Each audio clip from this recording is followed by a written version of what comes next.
Hello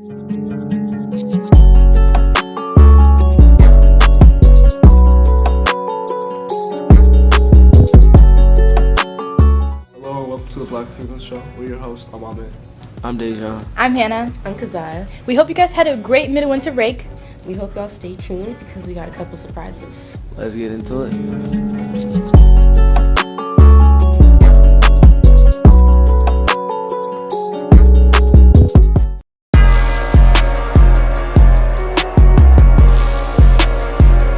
Hello, I'm Ahmed and this is Black History You Should Know. Today we're talking about Oscarville, or better known today as Lake Lanier. In the 1950s, what was once known as a beautiful city, known as Oscarville in Georgia, would meet its demise by being flooded to make what's now known as Lake Lanier. According to historians who have done several searches of the lake, say that a lot of the structures weren't even removed before they started flooding. This includes homes, workplaces, and unmarked graves. Georgia history teacher Lisa Crosby said Oscarville was very much a thriving black community that was filled with many blacksmiths, bricklayers, and carpenters, with the top trade in the area being farming. Lisa said the city, quote, had miraculous farming growth there. Meanwhile, the rest of the state of Georgia was struggling to find results.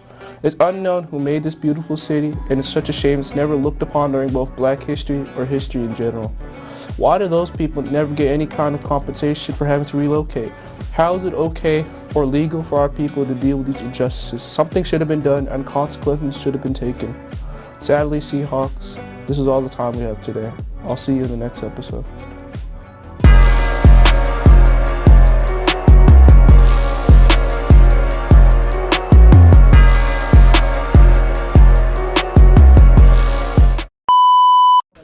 Hey Seahawks, I'm your host, Chef Keziah, and today I'll be hosting Recipe of the Week.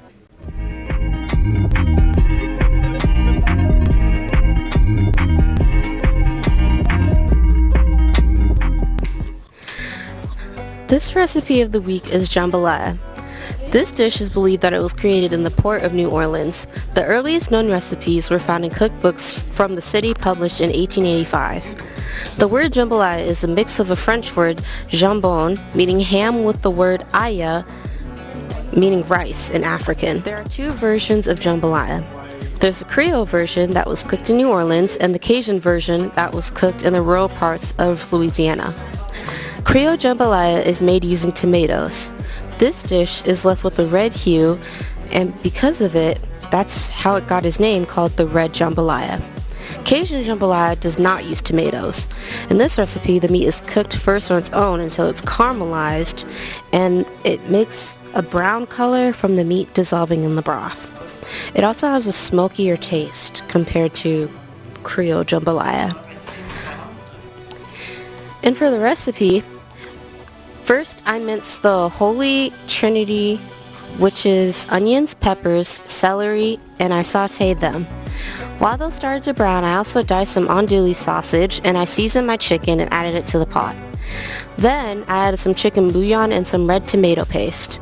Once that was put together, I added my rice, diced tomatoes, and I let it cook in the shrimp stock. Then I added my shrimp and I let that cook until the shrimp was fully done. Sounds good, right? I also brought it here to have some guests taste it.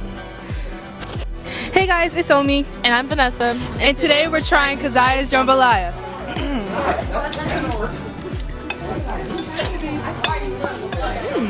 Okay.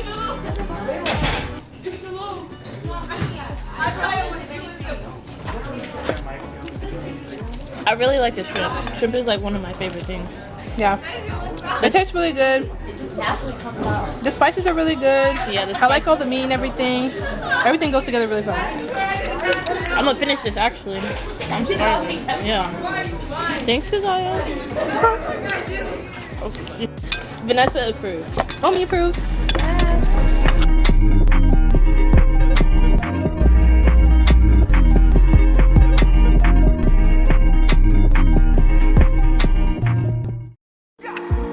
You gonna my one side.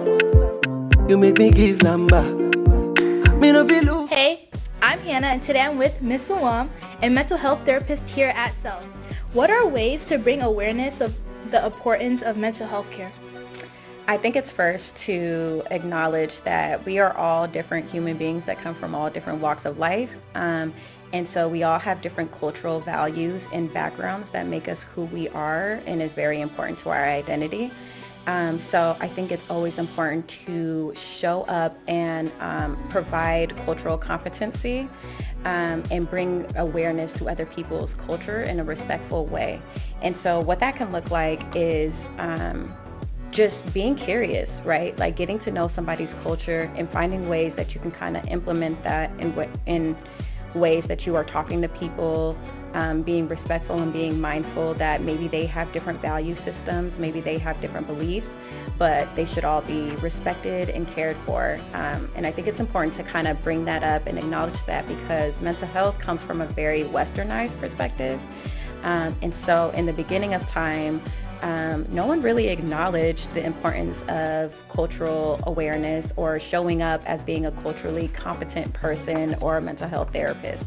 And so I think now with mental health kind of being more open and being more aware, and we're talking about it a lot more, it's important to recognize that the Black community in particular may have you have to be flexible in the ways that you are providing cultural competency in your practice and showing humility in ways that you're being curious and committing to just learning more about an individual's cultural background and how it impacts them personally and mentally. Thank you so much, Ms. Luan, for being on the show. We appreciate you so much. Yes, thank you. Where can students here at SELF find you or other mental health professionals?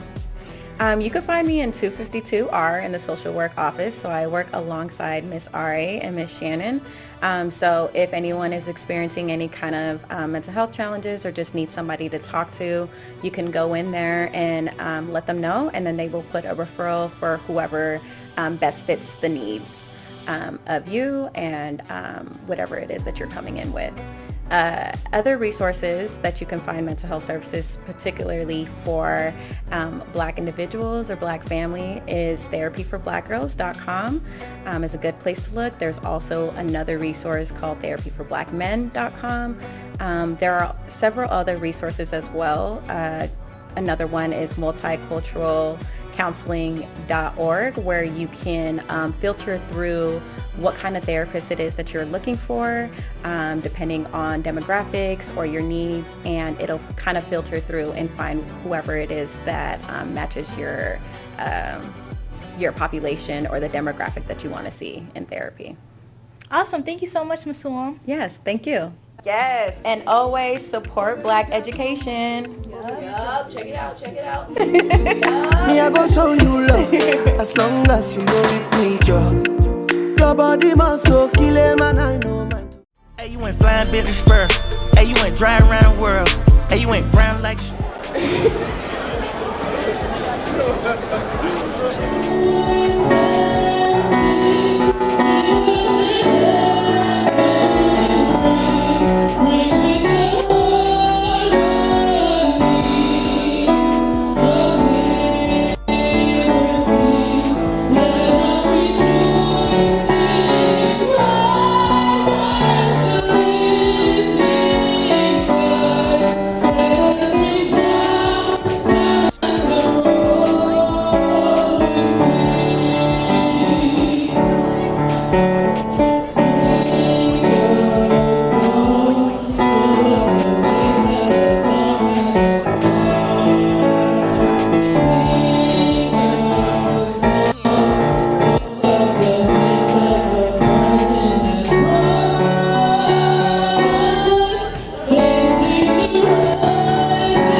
Okay, that was fun, I guess. Coming up, we have a very special guest speaker here with us today. He's a part of the West Seattle community, and he's a Seattle City Council member, and he also represents our community.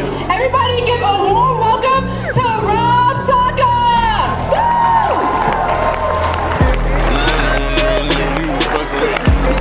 All right, thank you so much. Good afternoon, everyone. I said, good afternoon, everyone. Good afternoon.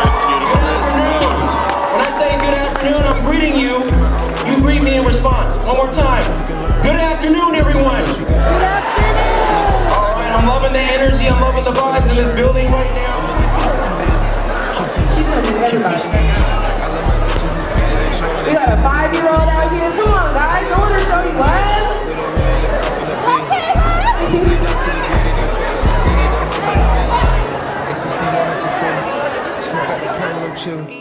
Trapping, I made me a killer. Look, I got everybody wishing.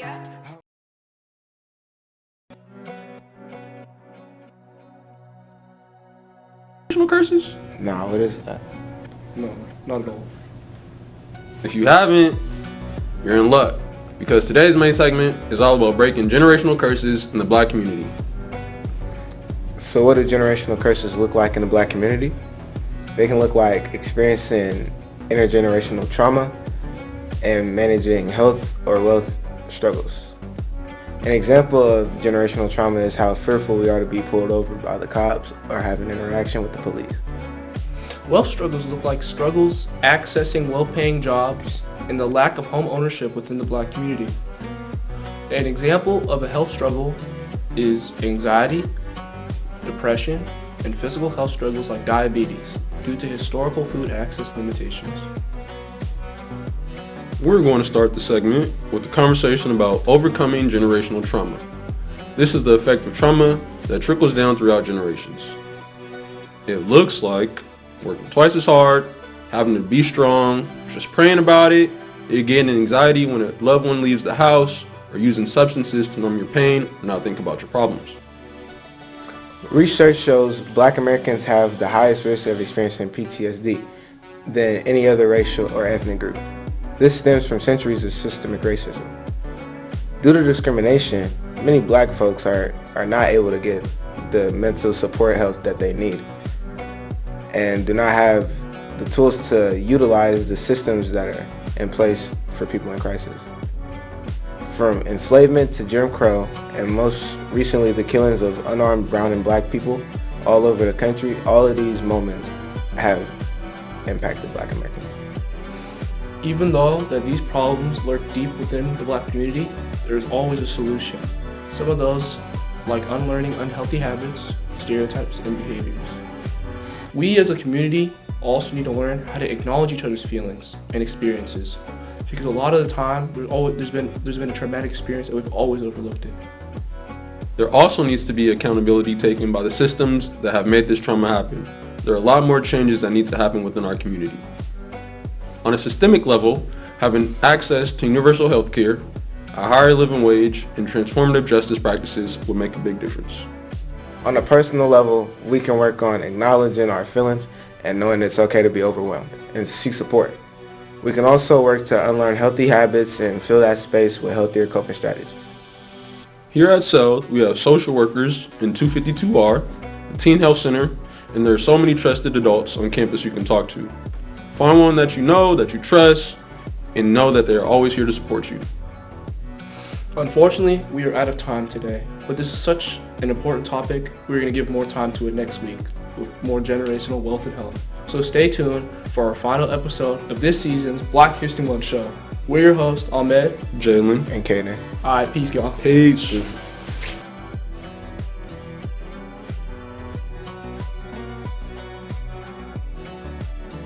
Hey, it's me again, and this is Hair Care with Hannah.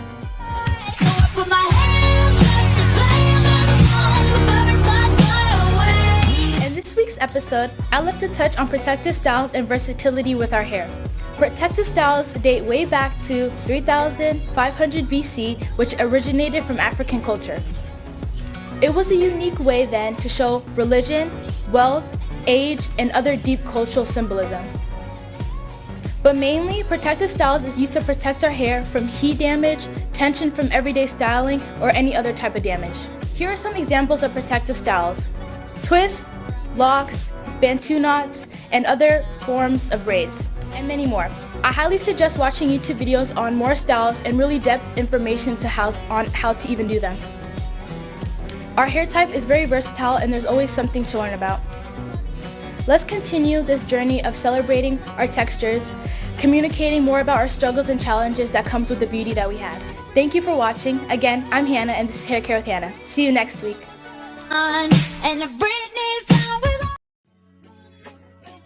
No, we walk around the world stepping out, giving a damn about where our feet lined up. Get your ass, boy. Hey Seahawks, I'm your host Kazai, and today I'm here with Asia, and we have some questions for her. What R&B artist would you want to have your back in an online argument? Nicki, for sure. Name 2 cookout dances. The Cupid Shuffle and the Wawa. Okay. What's something your grandma/auntie always has in her bag? Some candy. Okay. Hey Seahawks, it's Kimani again, and today we're here with Mr. Brandon. And your first question is, what was the title of the Black National Anthem? Lift every voice and sing. Period. I sang it. You did? Yes. Oh. Period, guys. Who sang it? The one and only. Anyway, your next question is, how old was Serena Williams when she won her first U.S. Open? Was she 17? Yep.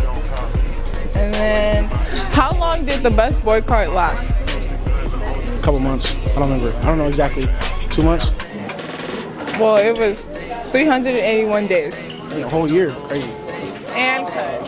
Hey Seahawks, I'm your host Kazaya, and I'm here with Miss Perry, and we're going to be asking her some more questions. What is Tiger Woods' given name? Elder? Elman? Eddie? You're close. It's Eldrick. Eldrick. I knew it started with an E. When was the Black Panther Party founded? I should know this one. I'm going to say with 1964 or 65? 1966. I was close. That's it. Hey Seahawks, it's Kimani, and today we're here with Mr. Leota. And today we're going to be asking him some questions. So, how many Grammy nominees did Beyonce have? I'm just here so I don't get fined. I don't know actually. Well, she had 79. Okay. What are your top 3 rappers of all time? 50 Cent, Nipsey Hussle, and J. Cole. Okay, period. How many HBCUs are there? I'm just gonna take a guess. I think there's like, what, 12? 12? Yeah, that's my guess. There's 101. Okay. Cut it, Pablo.